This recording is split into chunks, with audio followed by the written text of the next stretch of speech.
You speak the language that people understand. Even if more than 40 communities of the Republic do not understand what you say. But they were not in that meeting. But they're hearing.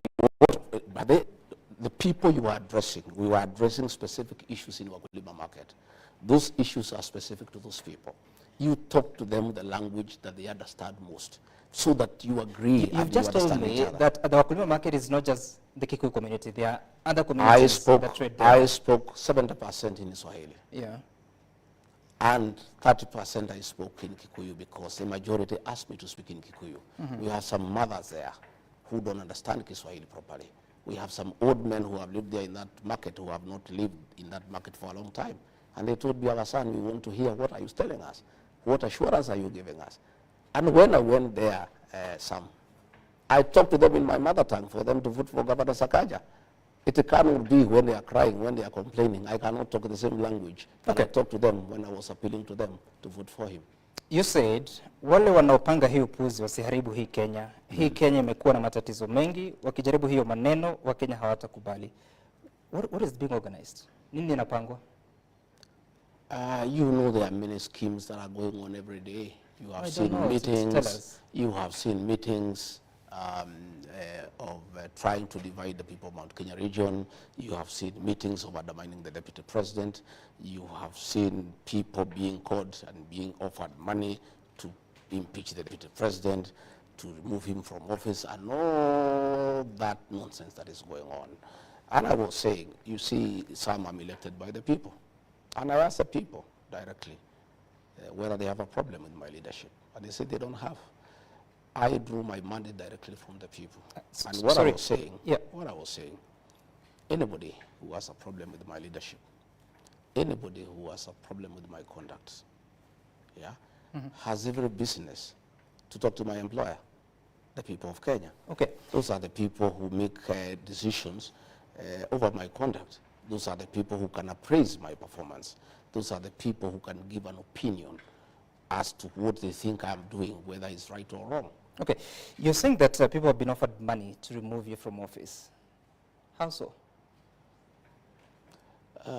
It's the worst kept secret in Kenya. I leave it alone. No, but you're talking about it. How much money has been offered? Well, it's neither here nor there. No, it is. I think let's go for more informative discussion. No, we will get there, Deputy President. We just want to dispense with this because you're the one who is saying it, that people are being offered money. Indeed, that's a crime, isn't it? Yes, of course it's a crime. So who's offering the money? You know. No, I don't know. You get to know. I don't know, Deputy President. You get to know. These things will come out as in the fullness of time. These are things that will come out in the public domain. Why would they want you out? I don't know. I don't know. What are they telling you? They'll tell us. When they want to get us out, they'll tell us. They say that I'm high-headed. Yeah, that I am too people-centered. You know, that I'm listening to people too much. You know, that I am asking people to listen to what Kenyans are saying.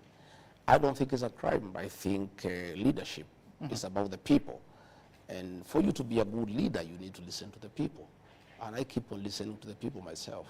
And I keep on asking leaders, my fellow leaders, to listen to the people. And I'll continue listening to the people. And that's what I was doing today. And I'm wiser this evening than I was in the morning when I left here. I've known many things. I am well informed. Because you must listen to your employer, because it's important that you listen to your employer. You're saying that people who have a problem with you should consult the people. In what forum? I mean, where is that in the Constitution?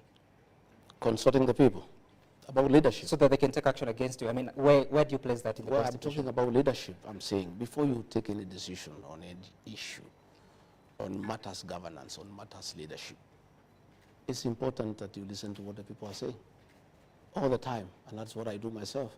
I don't, even the Constitution, 2010 Constitution, you know, gives public participation as an integral part of our governance structure.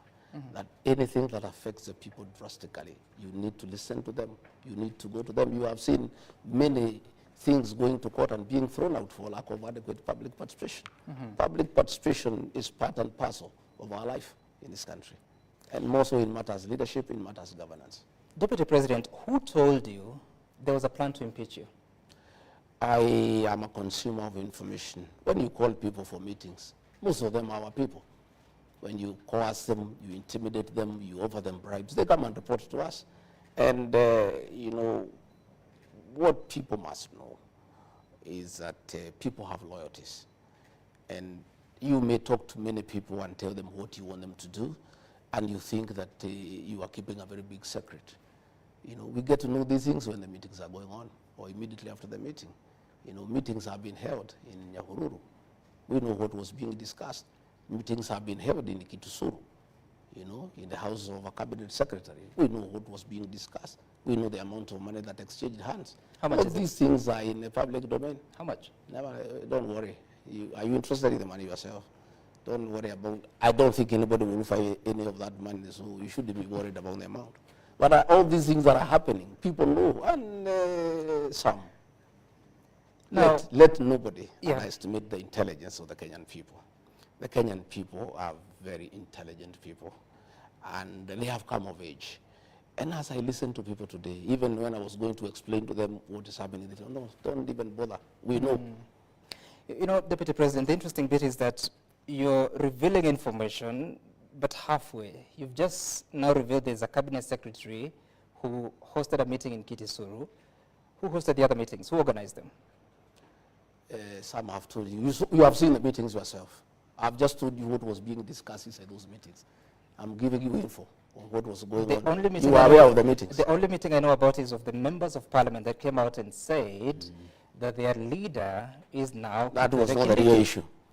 No, the real issue is what I'm telling you about. In that meeting, it was discussed that they're going to be... The one that was held the whole night in Nyahururu. The whole night, that was what came out is not the real issue. The one of dividing the mountain into two, the one of looking for another leader, that was not the issue. The issue is how you can force a deputy president out of office. You know, that was the issue. It was the real issue that was being